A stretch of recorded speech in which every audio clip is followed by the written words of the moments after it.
संत रामपाल जी महाराज एक ऐसे महान संत जिन्होंने अपनी सतभक्ति, तत्व ज्ञान, करुणा और सेवा के बल पर समाज में नई मिसाल कायम की है।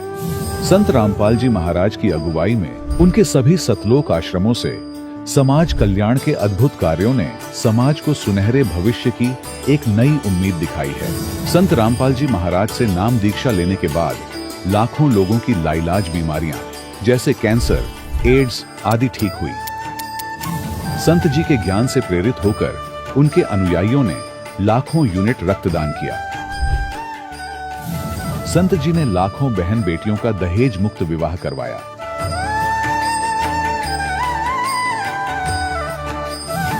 संत जी ने लाखों लोगों का नशा छुड़वाया, करोड़ों उजड़े परिवार बसे।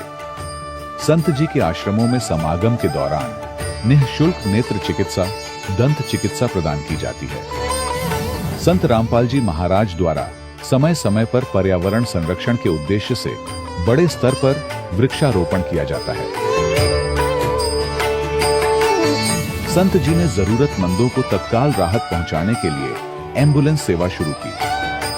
संत जी अपने अनुयायियों को देहदान के लिए प्रेरित करते हैं, जिससे मानवता की सेवा और चिकित्सा क्षेत्र में सुधार हो सके।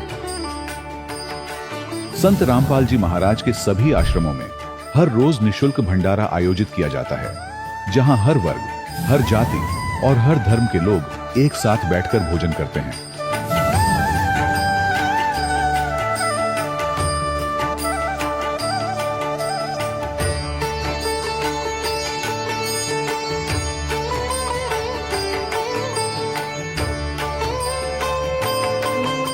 संत रामपाल जी महाराज की अन्नपूर्णा मुहिम ने गरीब और बेसहारा लोगों के जीवन में एक नई ऊर्जा और उम्मीद को जन्म दिया है। घर घर खाद्य सामग्री और जरूरी मदद पहुंचाकर संत रामपाल जी महाराज ने लोगों को दुख और मजबूरी से लड़ने की ताकत प्रदान की है।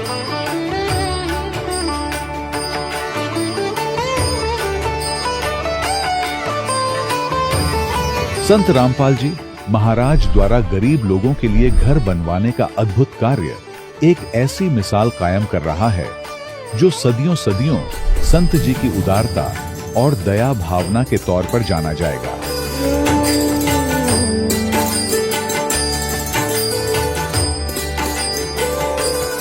संत रामपाल जी महाराज के आश्रम में हजारों बुजुर्गों को सम्मान और प्यार के साथ जीवन जीने का अवसर मिलता है।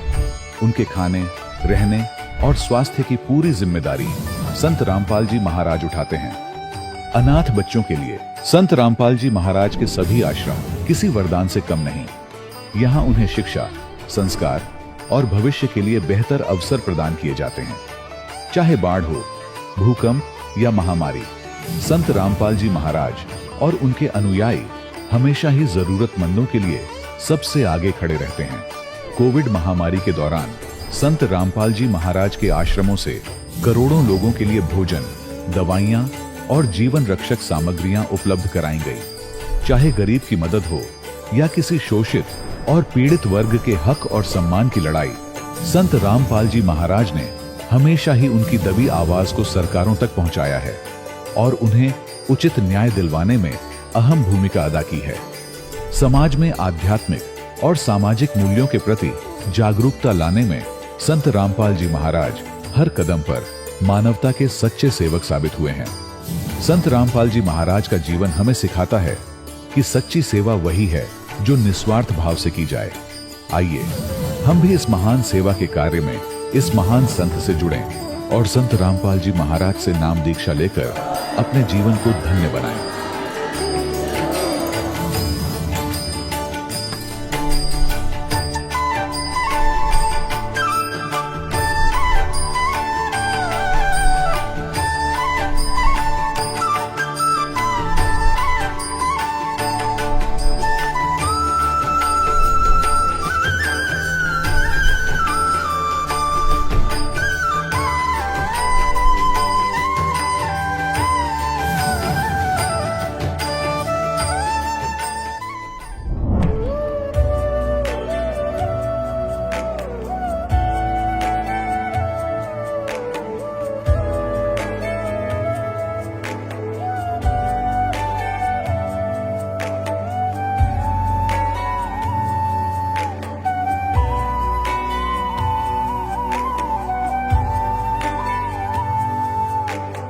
कौन ब्रह्मा का पिता है, कौन विष्णु की मां, शंकर का दादा कौन है, हमको दे बता।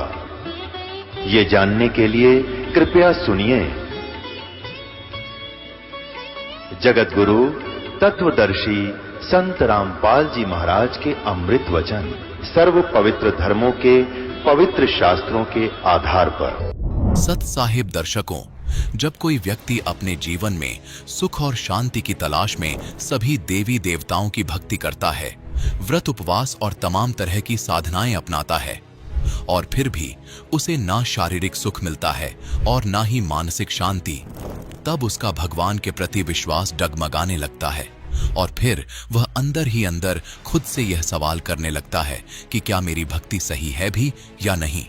दर्शकों, कुछ ऐसी ही कहानी थी राजस्थान के रहने वाले बाबूलाल जी की।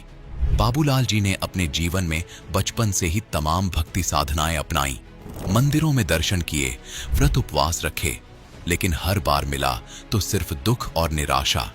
लेकिन दर्शकों, आज बाबूलाल जी का कहना है कि मेरा जीवन तब बदला जब मुझे संत रामपाल जी महाराज द्वारा लिखित पुस्तक ज्ञान गंगा प्राप्त हुई।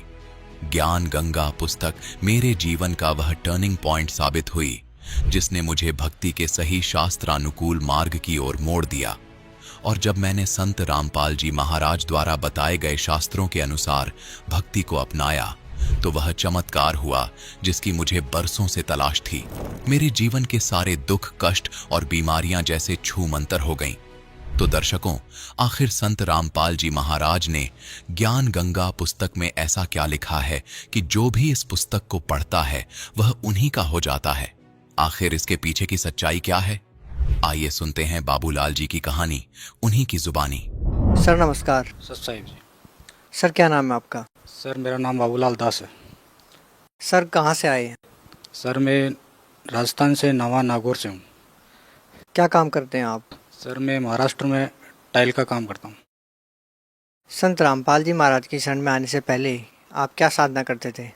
संत रामपाल जी महाराज की शरण में आने से पहले मैं शुरू से देवी देवताओं की पूजा साधना करता था, और सन 2006 में जोधपुर के पास से एक कबीरपंथियों का एक डेरा है भोपालगढ़ तहसील में, जिसको बोलाराम जी महाराज की देवरी कहते थे।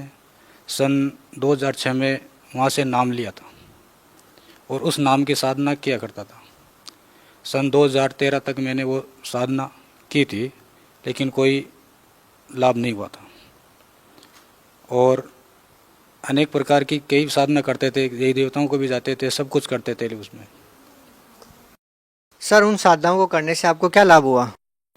उन साधनाओं करने से हमें कोई लाभ नहीं हुआ। हम ऐसे ही डोरे ढेरते रहे, ऐसे ही कई कई बातों में चलते रहे, इधर से उधर से पत्र पूजना ये सब करते रहे। उस साधना से न तो आध्यात्मिक लाभ हुआ, न कोई सुख लाभ हुआ, न कोई पारिवारिक लाभ हुआ, और हमेशा विपत्तियों का सामना करना पड़ा। तो सर संत रामपाल जी महाराज की शरण में कैसे आए? हम परमपिता रामपाल जी महाराज की शरण में हम एक भगत जी ने हमको ज्ञान गंगा पुस्तक दी, हम उसको पढ़े। उसको पढ़ने के बाद फिर रामपाल जी महाराज का चैनल पे शाम को सत्संग आता था, उसको हम डेली सुनते थे। तब हमें उन सत्संगों से इतना ज्ञान हुआ, हम पहले की तुलना जो कबीरपंथी हमें दिया करते थे उससे उसकी तुलना की कि वो संत हमें ये नाम देते थे, और ये महाराज हमें शास्त्र खोल के बता रहे हैं कि कबीर सागर में इस जगह या बोध सागर में इस जगह पे वो ये लिखा है। जब उसमें परमात्मा ने बताया था कि धर्मदास तुझे लाख दुआ, ये सार शब्द कहीं बाहर न जाई, तो फिर इन संतों के पास ये सार शब्द आ गया कहाँ से? और नहीं ये कोई शास्त्र कुनूल साधना देते थे, न कोई कुछ, कोई इनका ज्ञान का कोई आधार नहीं था, न इनका कोई शास्त्र खोला, न कोई प्रमाण सहित कोई इनको बात थी कि परमात्मा ने जो संतों ने पहले क्या कहा था, न उनका इनका विचारधारा था, न कोई उनके पास सतभक्ति थी। और उसी के पीछे पीछे हम काफ़ी दिनों से ये चल रहे थे। तो मालिक का सत्संग देखा तो हमें उन शास्त्रों से सब प्रमाणित किया कि वेदों में, शास्त्रों में, गीता में क्या कह रहा है, वेद क्या कह रहे हैं, और परमात्मा जब कबीर साहिब भी पूर्ण परमात्मा उन्होंने क्या कहा था, वो लोग आज तक ये कबीरपंथी लोग इस चीज़ को समझ नहीं सके, जो आज परमात्मा ने खुद हम पर दया करी और आज समझ में आया, वो खोल खोल के बता रहे हैं कि इस जगह पे ये लिखा है, इस जगह पे ये लिखा है, लेकिन फिर भी ये अज्ञानी लोग जो धर्म का धंधा बना रखे उस बात को नहीं समझ रहे। तो ऐसी मालिक की रजा हुई, ऐसे हमने शरण में लिया मालिक ने।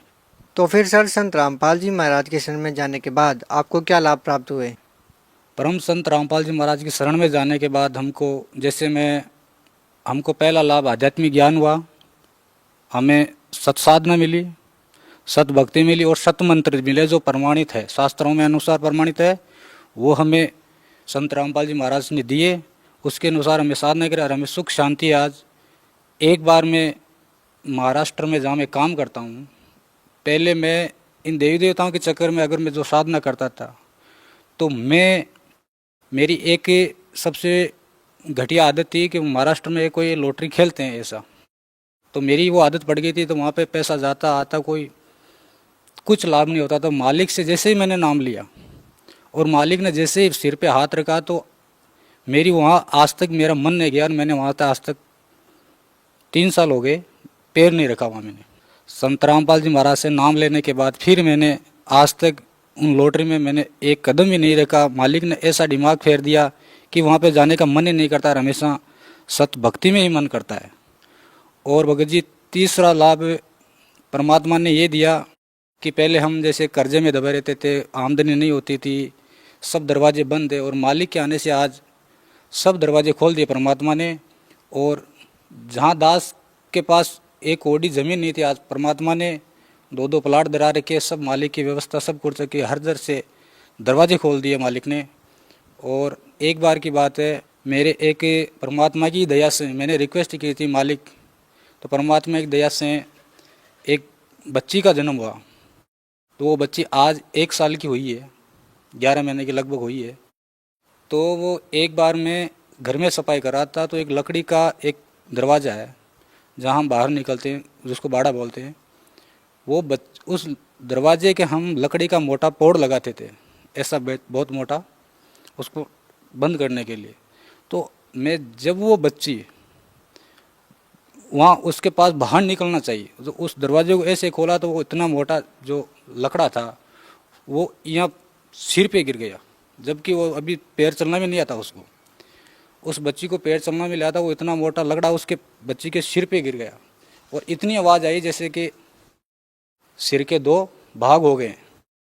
फिर मैं एकदम भाग के जाके देखा तो ऐसा क्या बोला, जाके देखा तो बच्ची ऐसे पड़ गई और मैंने सोचा ये तो चली गई। जैसे ही मैंने फिर वो रोई अकेले, मैं मालिक के जहाँ जोत लगा था वहाँ लेके आया तुरंत मालिक। फिर मैंने देखा सिर में तो एक बाल को भी कहीं टच नहीं था बिल्कुल कि यहाँ पे कुछ सुई भी लग जाए, जबकि वही लकड़ा मेरे पैर पे एक बार पड़ा हुआ था तो मेरी आंगली 4 दिन तक सनी हुई थी।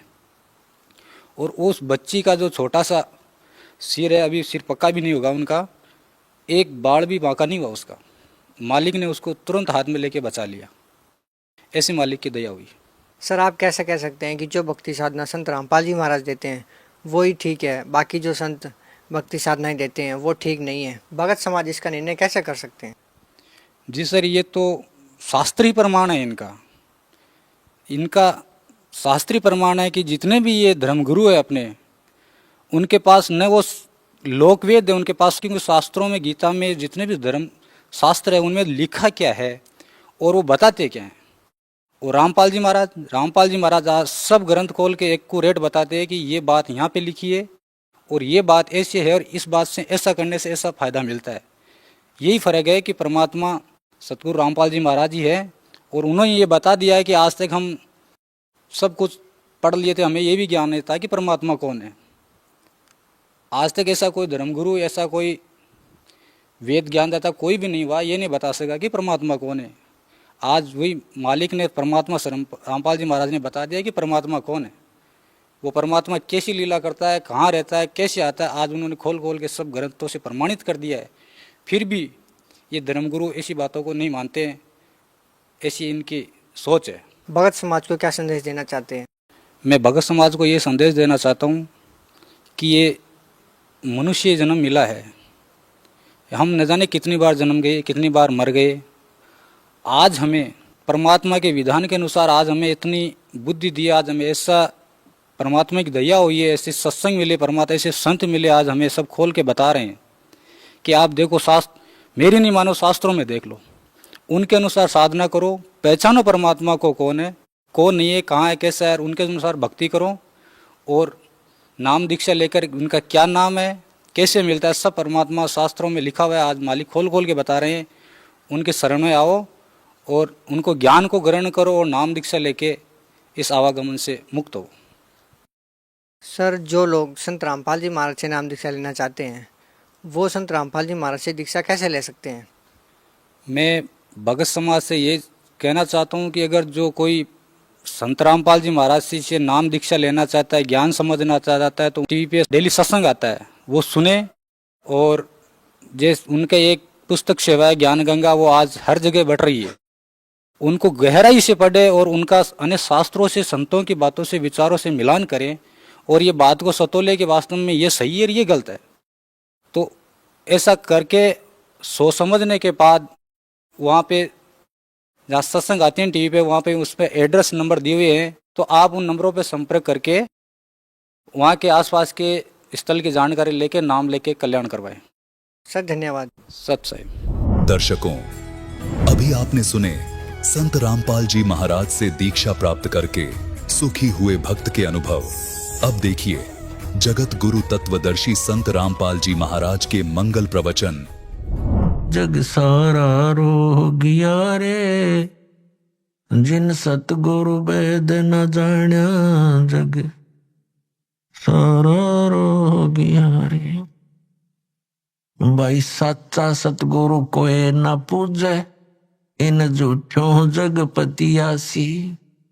सच्चा सतगुरु कोई न पूजे, इन झूठों जगपतियासी।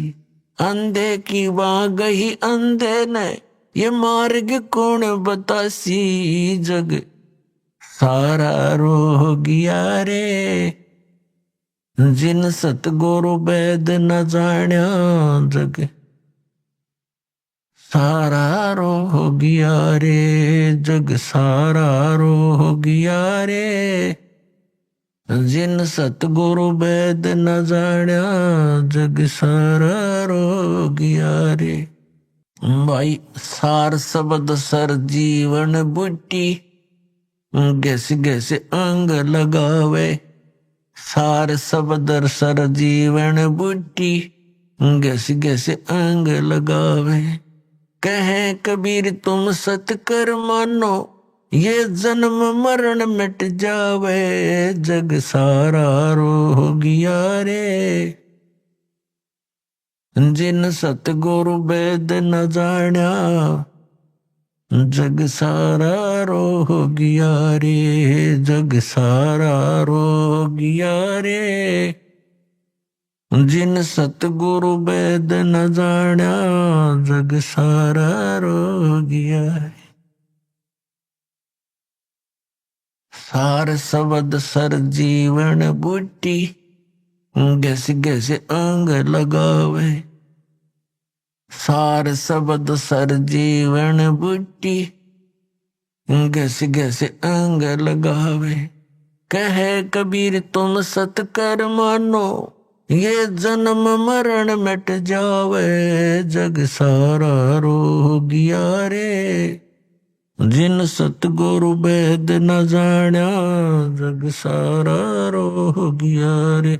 अब परमात्मा ने कहा कि ये सब पूरा विश्व रोगी है।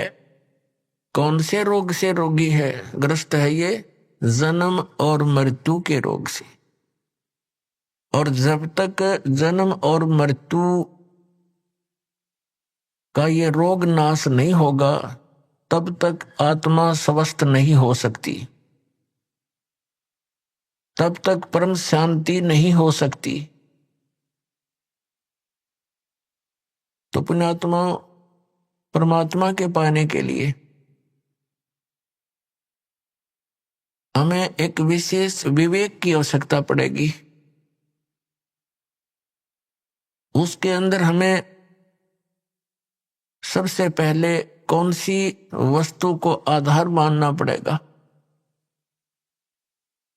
हमने परमात्मा के पाने के लिए उस साधना को आधार मानना पड़ेगा जिस साधना को करके जिन महापुरुषों को हम अमर मानते हैं कि जो संत जो महापुरुष मुक्त हुए हैं उन्होंने कौन सी साधनाएं की, कौन सी भक्ति की और उन्होंने कौन परमात्मा बताया। फिर तो बात सब संशय खत्म हो जाती है, बात ही समाप्त हो जाती है। हमारे अंदर जो शंकाएं थी वो नष्ट हो जाएंगी। उसके साथ साथ जो उन महापुरुषों ने साधनाएं की और वो मुक्त हुए, उसके साथ साथ फिर उनका कुछ संकेत, कुछ विवरण हमारे सद्ग्रंथों में विद्यमान है तो भी हम उसको समर्थन मानेंगे। जैसा कि आज सुबह के सत्संग में आपको बताया था, 5 वेद हैं, ये प्रमाणित ग्रंथ हैं। ऋग्वेद, सामवेद, यजुर्वेद, अथर्ववेद, ये तो वेल नोन है। और 5वां जो सूक्ष्म वेद है वो परमेश्वर ने स्वयं आकर के बोला है अपने मुख कमल से। उसके विषय में श्रीमद् भगवत गीता अध्याय नंबर 4 के श्लोक नंबर 32 में प्रमाणित किया है। गीता ज्ञानदाता कहता है कि जैसा कि मैंने अभी आपको गीता अध्याय नंबर 4 के श्लोक 25 से लेकर 30 तक में वर्णन किया कि कोई तो देवताओं की पूजा करता है, कोई केवल हवन यज्ञ करता है, कोई योग अभ्यास आसन ही करता है, कोई स्वाध्याय करता है, और ये सभी अपनी अपनी साधनाओं को पाप नाशक जानते हैं। यदि उनको पता, क्योंकि पाप नाश होए बिना भगवान मिला नहीं, निर्मल होकर ही परमात्मा प्राप्ति होगी। तो भावार्थ ये है कि वो सभी इसलिए अपनी अपनी साधनाओं को श्रेष्ठ मानकर कर रहे हैं कि उनको वो उचित मान रहे हैं, पाप नाशक मानते हैं। फिर गीता ज्ञानदाता कहता 4th अध्याय के 32वें श्लोक में कि इस प्रकार की विस्तार के साथ यज्ञ अर्थात धार्मिक अनुष्ठानों की जानकारी ब्रह्मण मुखे, यहां गीता अनुवादकर्ताओं ने बेईमानी कर रखी है। ब्रह्मण मुखे का अर्थ कर रखा है वेद की वाणी। वेद वाला ज्ञान तो वो गीता ज्ञानदाता बोल ही रहा है और उससे वो हटकर बता रहा है कि सच्चिदानंद घन ब्रह्म की वाणी में विस्तार के साथ कही गई है। अब श्रीमद् भगवत गीता अध्याय नंबर 17 के श्लोक नंबर 23 में ये ब्रह्मण शब्द है, जो 4th अध्याय के 32वें श्लोक में ब्रह्मण मुखे शब्द है, वहां भी ब्रह्मण शब्द है। तो वहां इनकी नीत साफ थी अनुवादकर्ताओं की। इन्होंने वहां पर ब्रह्मण का अर्थ कर दिया सच्चिदानंद घन ब्रह्म, जो इसका असली अर्थ है। और यहाँ 4th अध्याय के 32वें श्लोक में ये डंडी मार गए, क्योंकि इनको ज्ञान था नहीं, बेईमानी कर गए। यहां लिख दिया वेद की वाणी, यहां भी लिखना था सच्चिदानंद घन ब्रह्म की वाणी में। आपको दिखाते हैं, थोड़ा सदग्रंथों को रूबरू कराएंगे तभी तो विश्वास होगा। ये देखिएगा श्रीमद् भगवत गीता पदछेद अन्वय साधारण भाषा टीका सहित, ये गीता प्रेस गोरखपुर से प्रकाशित है। जयदयाल गोविंद का इसके अनुवादक है।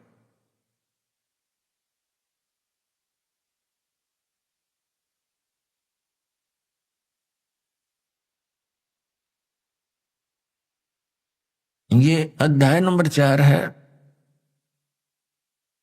श्रीमद् भगवत गीता का। ये 25 में क्या कहा है? दूसरे योगीजन देवताओं के पूजन रूप यज्ञ का यानी धार्मिक अनुष्ठान का बड़ी परिपथपाती अनुष्ठान किया करते हैं। पर उपासते माने पूजा करते हैं, ये उपासते माने पूजा करते हैं। और अन्य ब्रह्म अग्नौ यानी ब्रह्म परब्रह्म नहीं, इस काल की साधना तक सीमित है, आत्म रूप यज्ञ का हवन किया करते हैं। और छठा 26वां अन्य श्रोत्रादि समस्त इंद्रियों को संयम रूप अग्नियों में हवन किया करते हैं, यानी कुछ अपने इन कान आदि रोक राख कर ये क्रियाएं करते रहते हैं।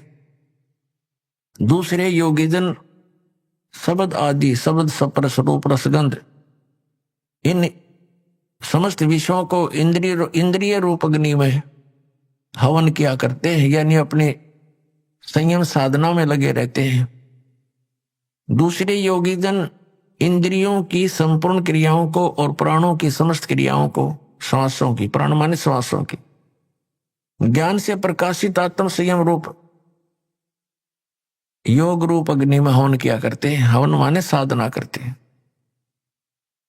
और कई पुरुष द्रव्य संबंधी यज्ञ करने वाले हैं, यानी द्रव्य संबंधी माने धन से होने वाला,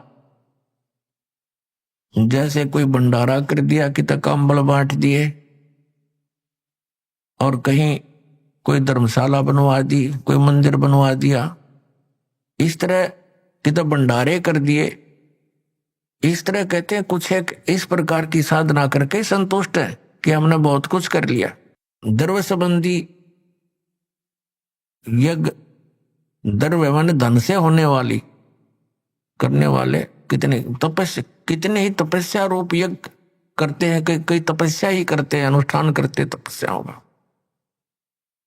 दूसरे योग करते हैं, योग अभ्यास, यानी पेट घुमा दिया कि ऊपर न पर नीचे न सर कर ली, इस तरह की क्रियाओं से ही वो अपने आप को संतुष्ट मानते। और कुछ एक अहिंसावादी तीक्ष्ण व्रतों से युक्त यत्नशील पुरुष, कुछ एक ऐसे जैसे मुंह पर पट्टी बांध गए और नंगे पैरों चल रहे, इसको अहिंसावादी तीक्ष्ण व्रत बोलते हैं। कुछ ऐसी क्रियाएं करते हैं। और कुछ स्वाध्याय रूप ज्ञान यज्ञ करने वाले हैं, जैसे गीता जी का पाठ कर लिया या कोई मंत्र, वेदों के मंत्र गोट लिए, इस तरह के स्वाध्याय बोलते हैं। 29-30 में क्या कहा कि दूसरे कितने योगीजन अपान वायु में प्राणवायु को हवन करते हैं, यानी अपने अंदर की 5 प्राणों से ही खसते रहते हैं, प्राणवायु को अपान वायु में। अन्य कितने ही नियमित आहार करने वाले हैं, यानी सीमित आहार, एक बार खा लिया, थोड़ा सा खा लिया, उसका अभ्यास करते रहे। कुछ प्राणायाम करते रहते हैं, प्राणों की और अपान की गति को रोककर प्राणों को श्वास छोटा कर बड़ा श्वास बढ़ाने घटाने के चक्कर में लगे रहते हैं, प्राणों में हवन क्या करते हैं। ये सभी साधक यज्ञों के द्वारा पापों का नाश कर देने वाले यज्ञों को जानने वाले हैं। इसका वास्तविक अर्थ ये है कि ये सभी अपनी अपनी साधनाओं को पाप नाश करने वाली जानते हैं। यदि ये इनको पता लग जाए कि ये साधना पाप नाशक नहीं है, तुरंत त्याग देंगे ये। यदि यही सही होते, फाइनल होते, तो चौथे अध्याय के 32वें श्लोक में गीता ज्ञानदाता ये नहीं कहता कि और विस्तार के साथ वहां लिखी हुई है। अब और विस्तार क्या रह गया, जितने डले डोने थे सारे लिख कर रखे, इसमें बता रखे। अब देखना अध्याय नंबर 4 के और श्लोक नंबर 32 में कहा है, इसमें एक शब्द है एवं बहुविधा यज्ञ वित्त ब्रह्मणे मुखे। ये ब्रह्मणे शब्द है इसमें चौथे अध्याय के 32वें श्लोक में। कर्मजान विधितान सर्वान एवं ज्ञातवा विमोक्ष से। अब क्या बताते हैं, इस ब्रह्मणे मुखे का जो अर्थ, ब्रह्मणे मुखे को हमने देखना है, इन्होंने अनुवाद गलत किया है। एवं माने इस प्रकार, बहुत प्रकार के यज्ञ यानी धार्मिक अनुष्ठान इन्होंने वेद की वाणी में कर दिया, ये गलत कर दिया। ब्रह्मणे मुखे का अर्थ लिखना था सच्चिदानंद घन ब्रह्म की वाणी में विस्तार से कहे गए। उन सबको तो कर्म जान यानी कर्मों से, शारीरिक क्रियाओं से संपन्न होने वाले जान, नाम उठत नाम बैठत नाम सोत जागबे, नाम खाते नाम पीते नाम से लागबे, ये क्रिया है उसमें। विधि जान उनको जान, इस प्रकार तत्व से जानकर उनके अनुष्ठान द्वारा तू कर्म बंधन से सर्वथा मुक्त हो जाएगा। अब ये देखना, हमने ये गलत कर दिया ने, बेईमानी कर रखी यहाँ पर। यहां लिखना था सच्चिदानंद घन ब्रह्म की वाणी में। अब आपको दिखाते हैं इसी श्रीमद् भगवत गीता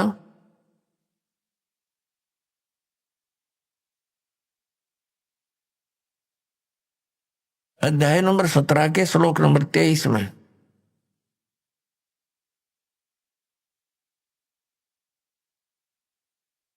यहां देखना 23 में, इसमें है ओम तत्सत इति निर्देश है ब्रह्मण तिर्विद समर्थ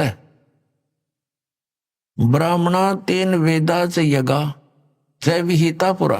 ओम ओम तत् तत् सत सत इति माने यह, ऐसे यह, तिर्विद माने 3 प्रकार का, ब्रह्मण सच्चिदानंद घन ब्रह्म का, ब्रह्मण माने सच्चिदानंद घन ब्रह्म, ये यह बिल्कुल सही इन्होंने अनुवाद किया है, का नाम कहा है।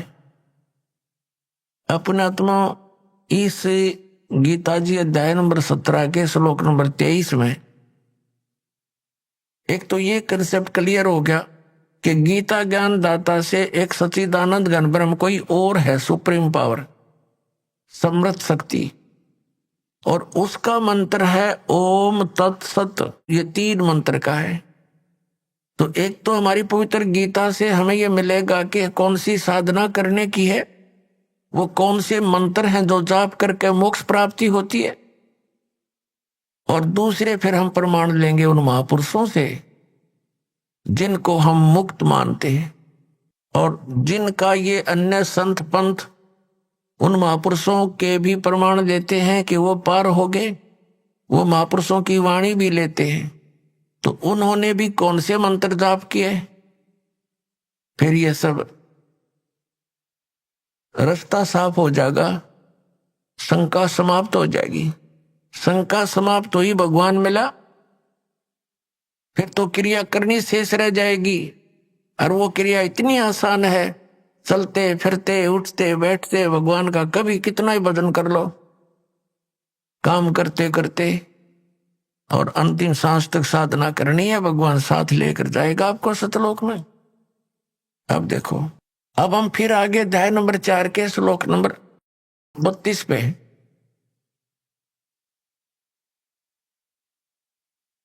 ये 32 पे, अब इसमें है इस प्रकार बहुत प्रकार के यज्ञ माने धार्मिक अनुष्ठानों की जानकारी ब्रह्मण मुखे यहां लिखेंगे हम सच्चिदानंद घन ब्रह्म की वाणी में विस्तार के साथ कहे गए हैं। उन सब को तू कर्म जान, यानी शारीरिक क्रियाओं द्वारा संपन्न होने वाले जान। इस प्रकार तत्व से जानकर उनके अनुष्ठान द्वारा कर्म बंधन से सर्वथा मुक्त हो जाएगा। अब इसका तात्पर्य यह है कि गीता ज्ञानदाता, गीता अध्याय नंबर 4 के श्लोक नंबर 32 का सारांश है कि गीता ज्ञानदाता कह रहा है कि एक सच्चिदानंद घन ब्रह्म की वाणी में, जो उस सच्चिदानंद घन ब्रह्म ने यानी परम अक्षर ब्रह्म ने, पूर्ण परमात्मा ने आकर अपने मुख कमल से जो ज्ञान दिया है, वो वाणी मुखे, मुखे माने मुख कमल से उच्चरित वाणी में, मुख से बोले गए उस ज्ञान में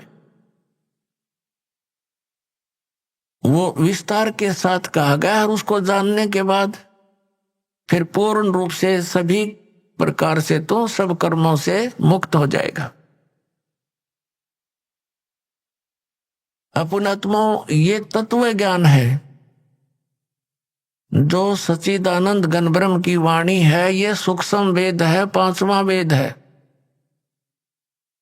और जिसके विषय में गीता ज्ञान दाता अनभिज्ञ है, कहते उसकी वो जानकारी तो कोई उसका रिप्रेजेंटेटिव सच्चिदानंद घन ब्रह्म का जो दास होगा, उससे परिचित जो संत होगा, वो बतावेगा। उसके लिए चौथे अध्याय के 34वें श्लोक में कहा कि उस तत्व ज्ञान को जो सच्चिदानंद घन ब्रह्म की वाणी में है, जिसको परमात्मा ने, सच्चिदानंद घन ब्रह्म ने, परम अक्षर ब्रह्म ने, सतपुरुष ने स्वयं आकर के बोला है, वो तत्व ज्ञान है। उस ज्ञान को तू तत्वदर्शी संतों के पास जाकर समझ। ये देखिएगा चौथे अध्याय का 34वां श्लोक।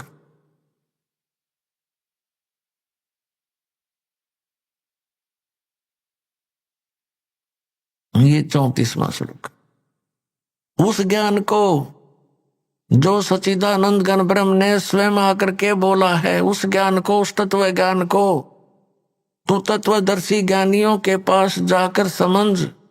उनको भली भांति दंडवत प्रणाम करने से, उनकी सेवा करने से और कपट छोड़कर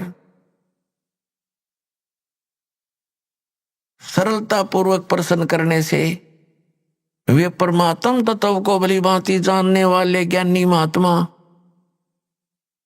तुझे तत्व ज्ञान का उपदेश करेंगे।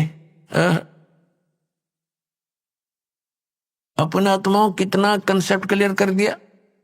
गीता ज्ञान दाता अपने से अन्य कोई परम अक्षर ब्रह्म के विषय में कह रहा है कि वो सच्चिदानंद घन ब्रह्म आकर के अपने मुख कमल से ज्ञान देता है और वो तत्व ज्ञान है।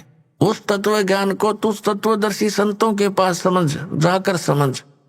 उनको दंडवत प्रणाम करने से, विनम्र भाव से प्रसन्न करने से वो तत्वदर्शी संत ज्ञानी महात्मा तुझे उस तत्व ज्ञान का उपदेश करेगी। इसे सिद्ध है कि गीता ज्ञान दाता उस ज्ञान के विषय में नहीं जानता, नहीं तो ये लिखने और कहने की आवश्यकता ही नहीं थी।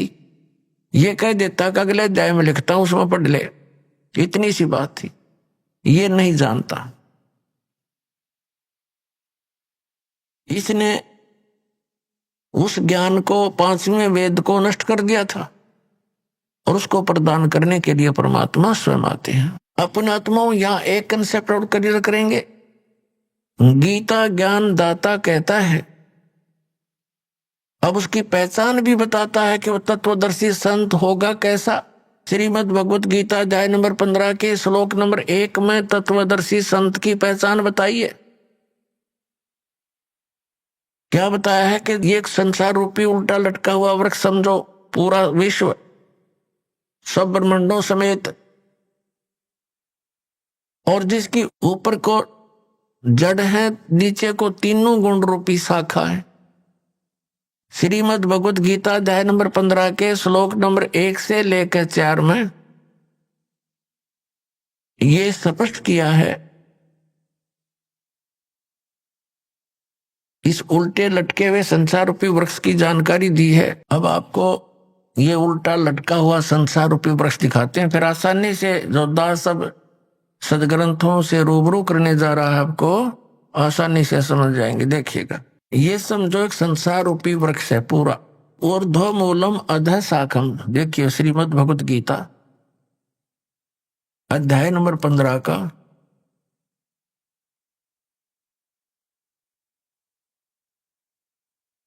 ये 15वां अध्याय यानी 15वां अध्याय है।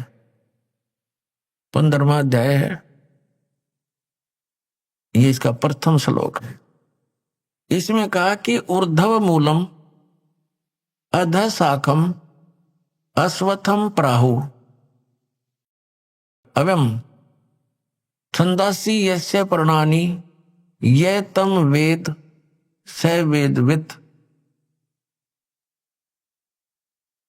ऊर्ध्व मूलम इसका अर्थ है कि ऊपर को जड़ और नीचे को शाखा। अधः माने नीचे होता है, ये भ्रमित है, इन्होंने गलत कर दिया। अधः माने ब्रह्मा रूप मुख्य शाखा वाले, नहीं।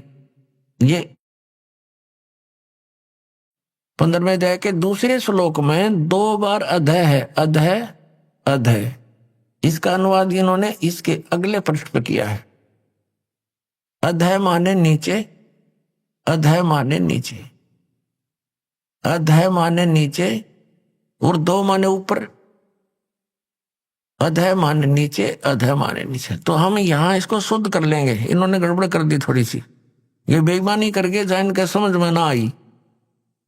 अब हम फिर 15वें अध्याय के प्रथम मंत्र में फिर आगे हैं।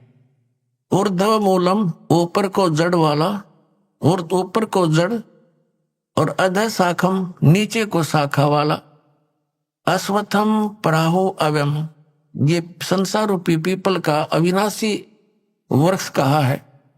छंदासी यस्य प्रणानी, इसके जो पत्ते आदि जो है, इसके छंद हैं, विभाग हैं, पार्ट हैं।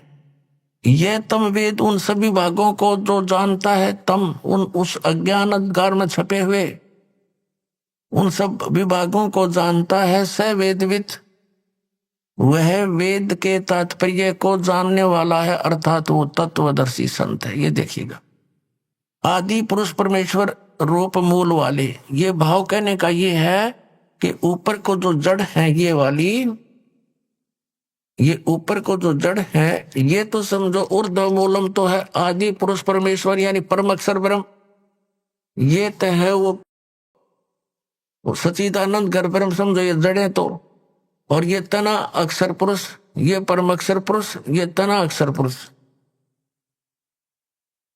ये देखिएगा, ये पूर्ण ब्रह्म कहो, परमेश्वर कहो, परम अक्षर ब्रह्म कहो, या सच्चिदानंद घन ब्रह्म कहो, ये जड़े हैं। जैसे ये जड़, ओनली जड़।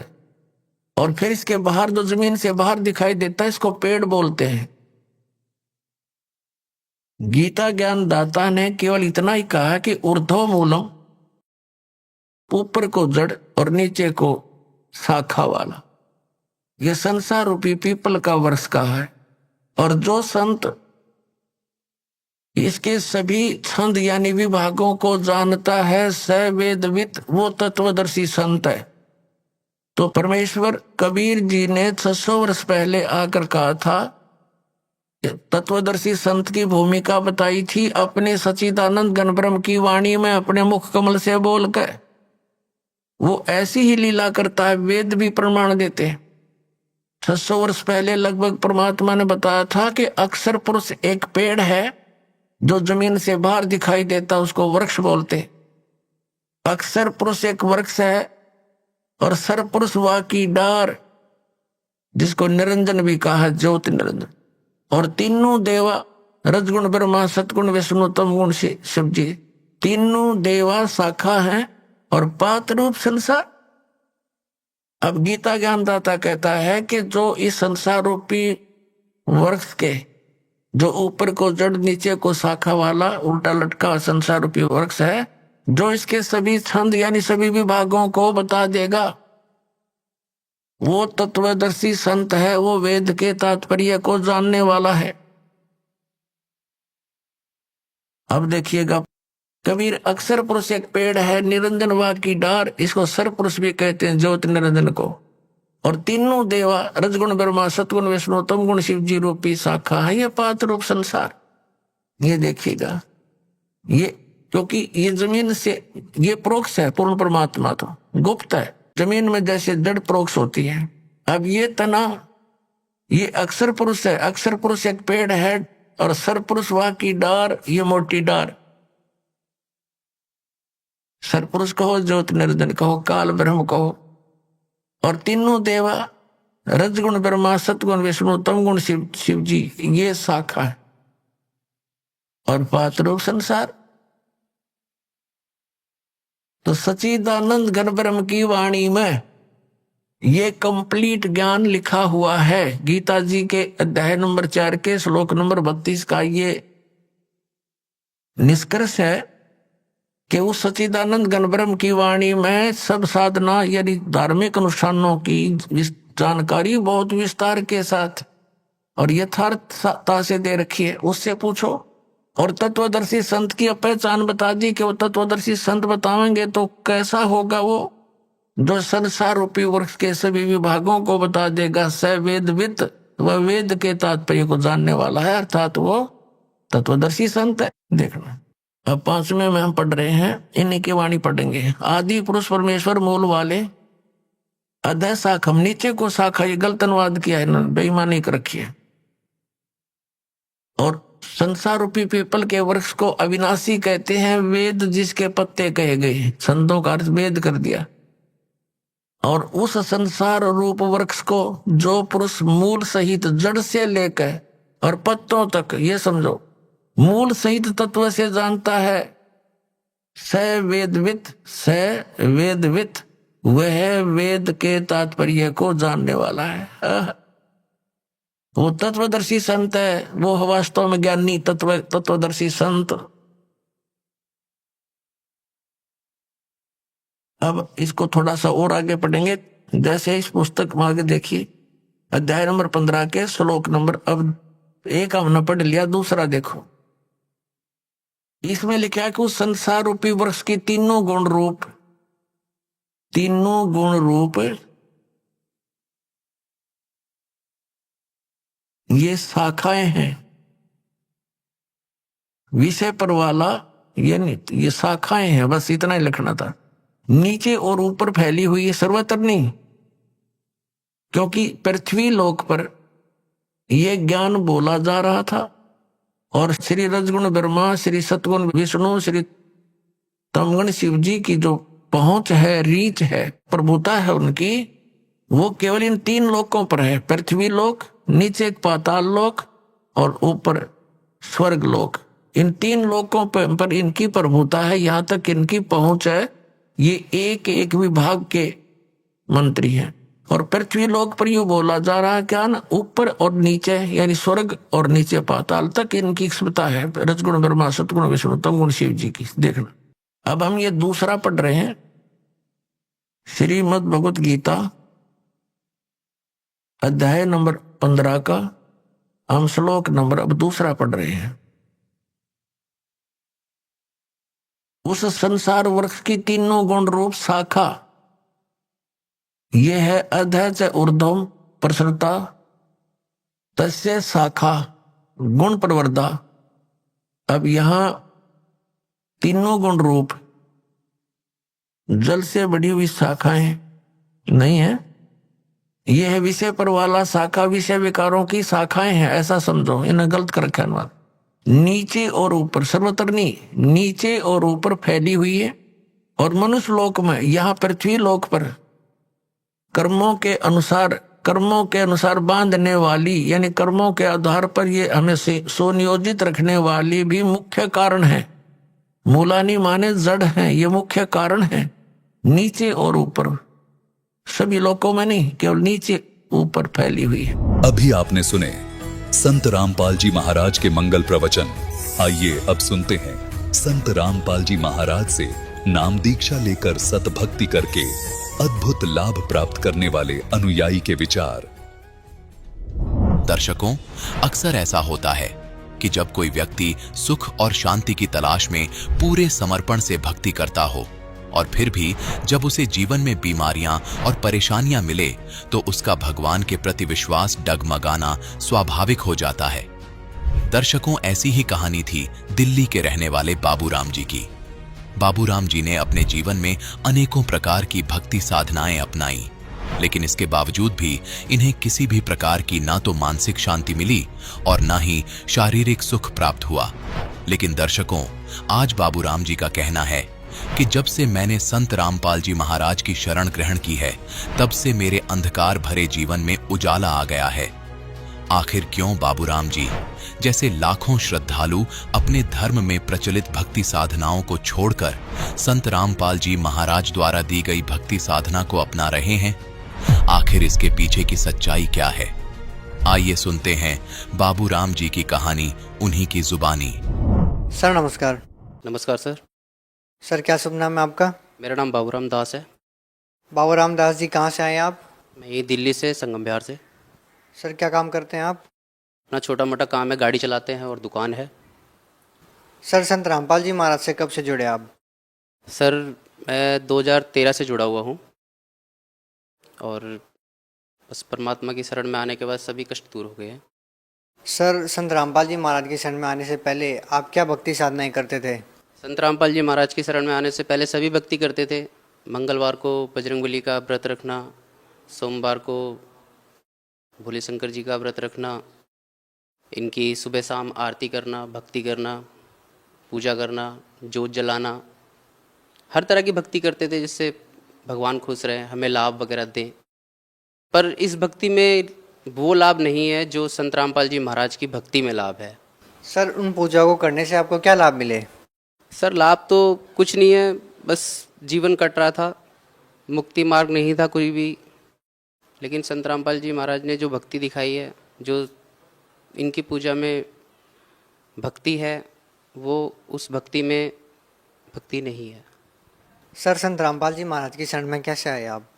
संत रामपाल जी महाराज की शरण में मैं टीवी पे चालन देख रहा था, उसको देखा, उनके वचन सुने, उनका जो भी बातें थी बहुत ही अच्छी लगी सुनने में, जो कि सच है जीवन में। क्योंकि पूजा पाठ करने से, किसी को दिया दीपक कर देने से नहीं सच हो जाता है। जो उनकी बातें हैं वो बहुत ही सच्ची दिल को लगी हैं, मन को लगी हैं, इसीलिए मैं इस भक्ति से जुड़ा हुआ हूँ और बहुत ही अच्छी भक्ति लगी है मेरे को। इसके अलावा और कोई भक्ति है नहीं जीवन में। सर संत रामपाल जी महाराज ने जो भक्ति आपको दी है उसको करने से आपको क्या लाभ मिले? सर लाभ तो बहुत तरह के हुए हैं। सबसे बड़ा लाभ तो ये है कि मैं गाड़ी चलाता हूँ और गाड़ी से किसी का भी एक्सीडेंट हो सकता है। एक बार मैं काफ़ी स्पीड से गाड़ी ले जा रहा था और अचानक से एक बच्चा स्कूल से जा रहा था, वो अचानक से बस गाड़ी के सामने ही आ गया था। लेकिन उसका भाई था उसके साथ में, अपने भाई ने उसने हाथ उसका खींच लिया, लेकिन वो हाथ उसके भाई का नहीं था, वो मुझ पे गुरुजी की कृपा थी।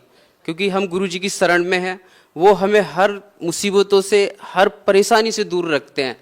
अपने भक्तों को, अपने दासों को, अपने बच्चों को वो किसी तरह से निराश नहीं कर सकते हैं। और मेरे बच्चे हैं 2, एक मेरी गुड़िया है, वो अचानक से चौक जाया करती थी रात में, उसको बहुत ही प्रॉब्लम होती थी, रात में उठ जाती थी, घबरा जाती थी, डर जाती थी। हमने परमात्मा से आस करी, परमात्मा आप ही के बच्चे हैं, इन पे दया करो। जब से वो मेरी गुड़िया बिल्कुल ठीक रहती है और हर तरह की परेशानी परमात्मा ने दूर करी है। मालिक से क्या कहें, बिना मांगे परमात्मा देते हैं, सब कुछ देते हैं। सर संत रामपाल जी महाराज के बारे में लोगों द्वारा ऐसा कहा जाता है कि संत रामपाल जी महाराज सभी धर्मगुरुओं की निंदा करते हैं। सर क्या कहना चाहेंगे? सर निंदा तो देखो, किसी के बारे में सर कुछ भी कह देना भी ना एक बहुत बड़ी बात होती है। हाँ संत रामपाल जी महाराज हमारे कहते हैं, लेकिन निंदा नहीं करते हैं। वो ये कहते हैं कि मैं ये बात बता रहा हूँ, आप इस बात को महसूस करो। अगर ये जो हम ग्रंथों से बता रहे हैं, बुकों को देख के बता रहे हैं, गीता का ज्ञान बता रहे हैं, बाइबल का ज्ञान बता रहे हैं, इनमें अगर आपको ये कबीर परमेश्वर ना लगे तो आप हमें बताइए। लेकिन कोई भी जो इस बात को कहते हैं कि संत रामपाल जी महाराज गलत ज्ञान बांट रहे हैं, नहीं, बिल्कुल गलत ज्ञान नहीं बांट रहे हैं। अगर कोई टीचर स्टूडेंट को अगर गलत शिक्षा देगा, गलत पढ़ाएगा, तो वो गलत स्टूडेंट है। और दूसरा टीचर आता है और वो कहता है कि ये जो टीचर आपको पढ़ा रहे हैं ये गलत पढ़ा रहे हैं, तो वो टीचर गलत नहीं है, वो सही टीचर है जो बच्चों को, स्टूडेंट को गलत शिक्षा देने के लिए बता रहे हैं। ऐसी संत रामपाल जी महाराज हमको सच्चा ज्ञान देते हैं। जो ज्ञानी हैं, जो भक्ति वाले हैं, जो अच्छे लोग हैं, वो इस ज्ञान को समझते हैं और महसूस भी करते हैं। मैं पूरे समाज से कहना चाहूंगा, पूरे भक्त, पूरी दुनिया, पूरे हिंदुस्तान से कहना चाहूंगा कि महसूस करो अपनी जिंदगी को, इस जिंदगी को महसूस करो। आप क्यों जीते हो, क्यों मरते हो, क्यों इस दुनिया में आए हो? जब आप छोटे थे, बच्चे थे, फिर बड़े हो गए, फिर खेले कूदे, फिर स्कूल चले गए, शादी हो गई, बूढ़े हो गए, मर गए। ये जीवन तो जिंदगी भर लगा रहना है।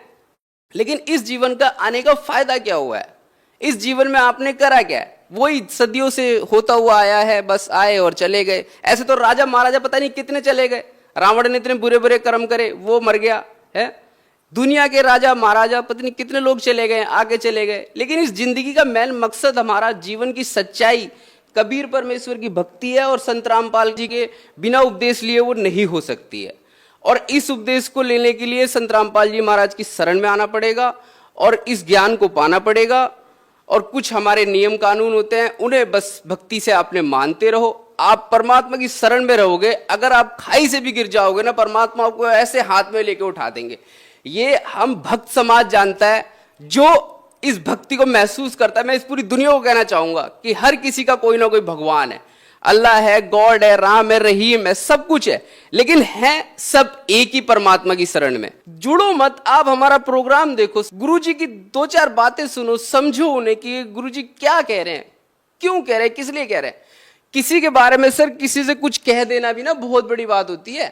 कोई शख्स अगर जा रहा है, मैं उससे गाली गलौज करके बोल दूं, मुझे मारने पीटने लग जाएगा, लेकिन अगर मैं उसके पीठ पीछे बोलूंगा ये बात, तो वो सुन के अनसुना कर देगा कि शायद उसने नहीं कहा होगा। लेकिन हमारे गुरुजी कहते हैं, बिल्कुल कहते हैं, लेकिन निंदा नहीं करते। सब ग्रंथों में आप देख लो, गीता में देख लो, कुरान शरीफ में देख लो, देखो मैं नहीं जानता कि कितने ज्ञान हैं, कितने ग्रंथ हैं, लेकिन हम ये जानते हैं हमारे गुरुजी पूर्ण परमात्मा है, पूर्ण परमेश्वर है, जिनका ज्ञान बिल्कुल सच्चा है।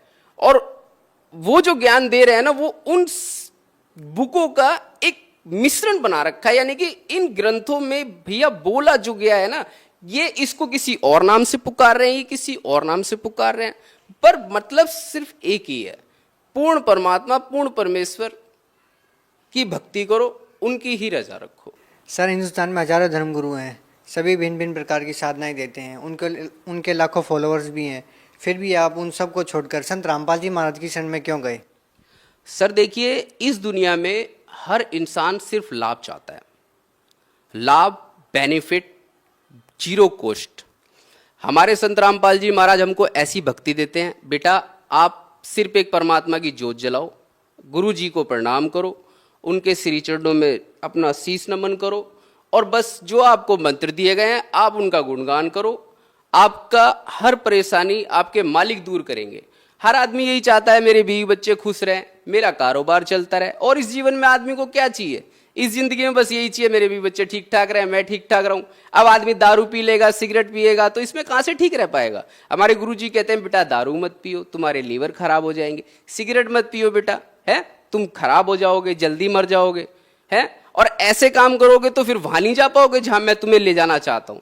हमारे गुरुजी कहते हैं आपको सतलोक में जाना है। सतलोक जीवन की सबसे बड़ी सच्चाई है, जिसको कोई इंसान जान नहीं पाया। जो ये ज्ञान जानता है सिर्फ सतलोक सिर्फ वो ही जानता है, और कोई नहीं जानता। सर, भगत समाज को क्या संदेश देना चाहते हैं? भगत समाज को सर यही संदेश देना चाहूंगा मैं कि मैं भी एक दास हूं, आप भी किसी धर्म के दास हो। कोई किसी को मानता है, कोई किसी को मानता है, लेकिन जो सत्य है वो सत्य है। हम तो ये चाहेंगे कि आप शिक्षित बने और ज्ञान को इसे समझे, देखे, फिर निर्णय ले कि ये भक्त क्या कहते हैं, क्यों रामपाल जी की शरण में जाते हैं, क्यों भक्ति करते हैं इनकी। आप अगर समझोगे तो आप हमारी जगह खड़े होगे। भक्त समाज से मैं यही कहना चाहूँगा कि संत रामपाल जी महाराज पूर्ण ब्रह्म है, पूर्ण परमात्मा है, हमारी नज़र में वो भगवान है, और भगवान की शरण में जितनी जल्दी आप आ जाओ आपका कल्याण होगा, और इस जीवन मरण के संकटों से आप मुक्त हो जाओगे। सतलोक जाएंगे सब लोग, अच्छे से वहाँ रहेंगे। बाकी बहुत सारी योनियाँ हैं इस जीवन में, कोई कुत्ता बनता है, कोई बिल्ली बनता है। इन सारी परेशानियों से संत रामपाल जी महाराज जी मुक्त कर सकते हैं। आप इनकी शरण में आइए, आपका कल्याण होगा। आप बस भक्ति करेंगे तो आप इस जीवन में सबसे सुख इंसान बन जाएंगे। मैं बस भक्त समान को यही कहना चाहूँगा कि आप आइए और हमारे गुरुजी से उपदेश ले लीजिए। जो चैनल पे प्रोग्राम आता है उसमें सभी नंबर, सभी कांटेक्ट, सभी कुछ दिए जाते हैं। अगर आप चाहें तो मोस्ट वेलकम। हम आपसे चाहेंगे आप आएँ और भक्ति करें। सर, बहुत बहुत धन्यवाद आपका। सच्चा है।